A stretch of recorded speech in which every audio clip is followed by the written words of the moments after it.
प्रियंका किचनमध्ये तुमचं खूप खूप स्वागत आहे। आज मी बनवणार आहे समोसा पुरी कशी बनवायची तर हे बघा किती कुरकुरीत आणि कशी खुसखुशीत असे हे लहान मुलांना सकाळीच हलकासा नाश्त्यासाठी आज आपण बनवणार आहोत समोसे पुरी। त्यासाठी मी अर्धा वाटी रवा घेतलेला आहे। आता हा अर्धा वाटी रव्यामध्ये आपण थोडंसं मीठ टाकून घ्यायचं 1 चमचा। इकडे आपण थोडंसं गरम पाण्याचा उपयोग करणार आहे। गरम पाणी करूनच आपण हे रवा मळून घेणार आहे। इकडे मी गरम तेल केलेलं आहे आणि ते रव्यामध्ये टाकून आणि चांगलं मिक्स करून घेणार आहे। आपण गरम तेल कशासाठी टाकतो की कोणता पण पदार्थ एकदम कुरकुरीत आणि खुशखुशीत होण्यासाठी। आता मी तेल टाकून हे चांगलं मिक्स करून घेणार आहे। तर तुम्ही कोणी नवीन असाल माझ्या चॅनलला तर सबस्क्राईब करा, लाईक करा आणि शेअर करायला विसरू नका आणि कमेंट पण टाका। आता इकडे मी हे चांगलं मिक्स करून घेतलं आहे। आता इकडे गरम पाणी करायला ठेवलेलं होतं मी, ते गरम पाणी घेत आहे आणि आपण घट्टसर गोळा तयार करून घेणार आहोत। आता मी थोडं पाणी टाकून हे रवा चांगला मळून घेणार आहे। हळूहळू हलक्या हाताने आपण हा घट्टसर असा गोळा तयार करून घ्यायचा आहे। तर हे मुलांना मी बनवले होते, खूप आवडले, खूप कुरकुरीत पण झालेले होते। तर म्हटलं चला आपल्या फ्रेंडला पण थोडेसे करून दाखवावं का। तुम्ही पण तुमच्या मुलांना हे नक्की करून बघा, तुम्हाला नक्की आवडेल। आता मी हळूहळू करून हे सर्व मळून घेणार आहे। हलक्या हाताने मळून घ्यायचं आहे।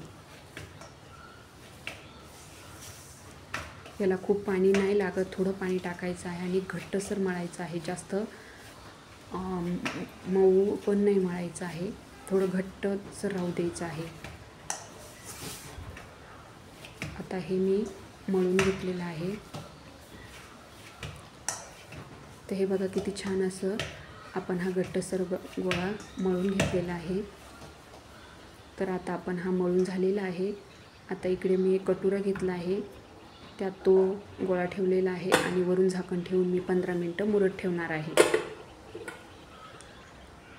आता हे 15 मिनिटं पूर्ण झाले आहे। आता मी इकडे छोटासा गोळा तोडून घेणार आहे आणि आता मी त्याला मस्त मळून आणि लाटून घेणार आहे।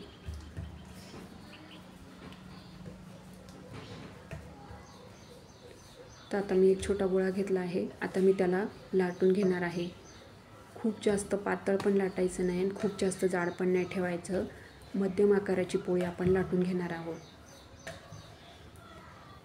हे बघा लाटायला पण खूप छान येतं, मुरल्यानंतर लाटायला जास्त जड जात नाही। आता हे पूर्ण लाटून झालेलं आहे। इकडे मी चाकू घेतला आहे आणि चाकूच्या साहाय्याने मस्त कट करून घेणार आहे। आता ह्या पोळीला मी 2-3 कट लावून घेणार आहे। इकडे पण कट करून घेणार आहे। आता आपण हे सर्व एका प्लेटमध्ये काढून घ्यायचे आहे।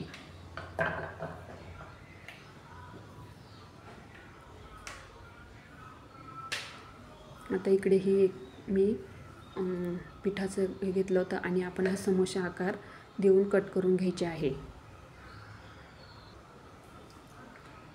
आता हे बघा असे समोसे आकार मी कट करून घेत आहे।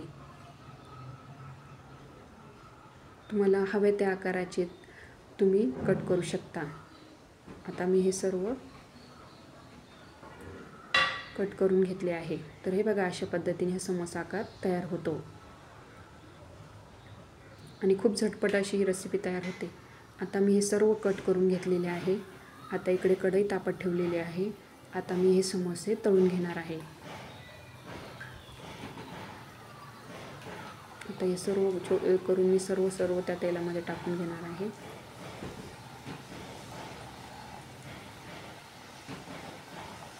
आता हे सर्व करून मी तेलामध्ये टाकून घेतले आहे आणि हे बघा किती छान असे फुगले आहेत ते।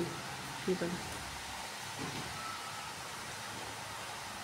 गॅस आधी खूप जास्त मोठा पण नाही करायचा आहे, बारीकच राहू द्यायचा आहे। आता हे मी कमी आचेवर चांगलं तळून घेणार आहे। मस्त गोल्डन ब्राऊन कलरचे झाल्या की आपण प्लेटमध्ये काढून घ्यायचे आहे। बघा याचा कसा कलर मस्त आला आहे।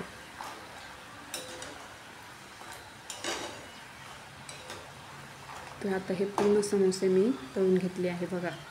आता याला गोल्डन कलर आलेला आहे. आता मी एका कटोऱ्यामध्ये काढून घेणार आहे. बघा किती छान आवाज येतो.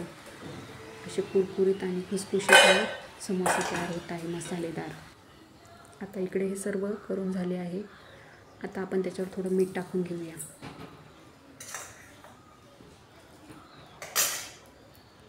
एक चमचा, अर्धा चमचा मी लाल तिखट टाकून घेत आहे. तुम्हाला तिखट पाहिजे असेल तर तुम्ही जास्त पण टाकू शकता. आणि चांगलं आपण त्याला मिक्स करून घ्यायचं आहे. ते आपल्याला खूप छान लागतं. नक्की करून बघा. लाईक करा, सबस्क्राईब करा आणि शेअर करायला विसरू नका. बघा किती कुरकुरीत आणि खुसखुशीत हे झालेले आहे. तुम्ही एक तुम्हाला कट करून दाखवते. बघा कुरकुरीत आणि किती छान झाले आहे.